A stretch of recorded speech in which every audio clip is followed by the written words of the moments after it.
Friends, நேற்றுக்கு எடுத்த video தான் இது. சாப்பாட்டுக்கு மட்டும் அரிசி ஊற வச்சிட்டேன். மீனுக்கு ஃபுட்டு போட்டு விட்டு இந்த ஜன்னல் ஓப்பன் பண்ணாதான் காற்று சூப்பராக வரும். ஜன்னல் ஓப்பன் பண்ணலைன்னா கப்புன்னு இருக்குது. கிச்சனுக்குள்ளே வந்தவுடனே இந்த ஜன்னல் ஓப்பன் பண்ணிடுவேன். மாவு தீர்ந்து 2-3 நாள் ஆச்சு. காலையில் மாவட்டி வச்சோன்னா நைட்டுக்கு சுட்டுக்கலான்ட்டு எந்திரிச்சதையும் இட்லிக்கு ஊற வச்சிட்டேன். குழம்புக்கு தட்டைப்பயிறு புளிக்குழம்பு வச்சுக்கலான்ட்டு கத்திரிக்காய் உருளைக்கிழங்கு போட்டு தட்டைப்பயிறு வேக வைக்கிறேன். அப்படியே சாப்பாடு வச்சு விட்டாச்சு. சின்ன அடுப்பில் ஹார்லிக்ஸ் போட்டுக்கு தண்ணி ஊற்றி வச்சுட்டேன். ஹார்லிக்ஸ் போட்டு வச்சுட்டு அதுக்கு நைட்டு தான் வாழைப்பழம் வாங்கிட்டு வந்திருந்தார். அந்த கவரில் போட்டு கொண்டு வராருல, அப்போ அந்த கீழே இருக்கிற பழம் வந்து கொஞ்சம் கொலவலன்னு ஆயிடும். சரி, அந்த பழத்தை போட்டு இன்றைக்கி பேன் கேக் ஸ்நாக்ஸுக்கு செஞ்சு கொடுத்துடலாம் அப்படின்ட்டு. பழம் இந்த கொனையில் இருக்கிறதுல கொஞ்சம் கொலவலன்னு இருக்கிறதெல்லாம் சாப்பிட மாட்டாங்க. அதனால் பேன் கேக்காக செஞ்சுட்டோன்னா சாப்பிட்டுக்குவாங்கன்ட்டு 3 பழம் போட்டேன். பழத்தை நல்லா பிசைஞ்சிக்கலாம். நான் வந்து இதை வச்சு அமுத்திட்டேன். நாட்டு சர்க்கரை சேர்த்திட்டேன். அது கூட கோதுமாவும் போட்டேன். இது கூட தண்ணியும் சேர்த்தி கையிலேயே நல்லா பிசைஞ்சு வச்சாச்சு. சமையல் வேலையெல்லாம் முடிச்சுட்டு லாஸ்ட்டாக பேன் கேக் ஊற்றிக்கலாம் அப்படின்ட்டு. தட்டைப்பயிறு வெந்துருச்சு.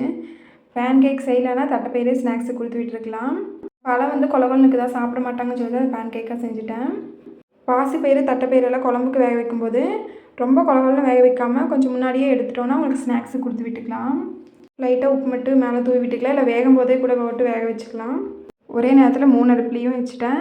குழம்புக்கு, ரசத்துக்கு, பொரியலுக்கு அவரைக்காய் அரிஞ்சு வச்சுட்டேன். எல்லாத்தையும் ஒரே நேரத்தில் தாளித்து விட்டுடலாம் அப்படின்ட்டு. குழம்புக்கு கத்திரிக்காய் உருளைக்கிழங்கு போட்டு தாளித்து விட்டாச்சு. அவரைக்காய்க்கு வெங்காயமெல்லாம் வணங்கிடுச்சு. அவரைக்காய் போட்டுடலாம். அப்படியே ரசத்துக்கு கரைச்சி ஊற்றிடலாம். கத்திரிக்காய் உருளைக்கிழங்கு ஓரளவுக்கு வெந்துருச்சு. இப்போ தட்டைப்பயிரை வந்து ரொம்ப கடையாமல் ஓரளவுக்கு பருப்பாக இருக்கிற மாதிரி கரைஞ்சி அது கூட சேர்த்திடலாம்.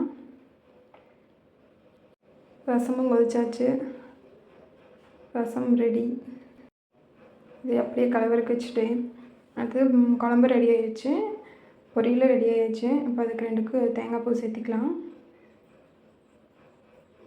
தேங்காய் ஒன்று அப்படியே ஃபுல்லாக வந்துருச்சு சரசரவாக. அதை எடுத்து நான் சாப்பிட்டேன்.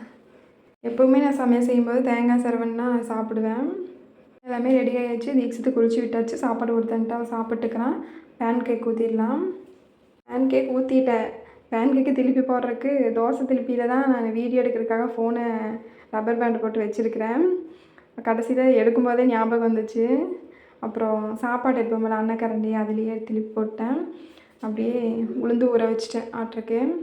அவனை கிளப்பி கொண்டு போய் வேன் ஏற்றி விட்டு வந்து ஆட்டலான்னு சொல்லிட்டு போகிறக்கெல்லாம் எடுத்து வச்சுட்டேன். கரண்ட்டு வேறு இல்லை. சரி, பாத்திரமெல்லாம் கழுவி வச்சிடல அதுக்குள்ளே அப்படின்ட்டு எல்லா வேலையும் முடிச்சாச்சு. கரண்ட்டு வந்துருச்சு. ஆட்டருக்கும் போட்டு விட்டேன்.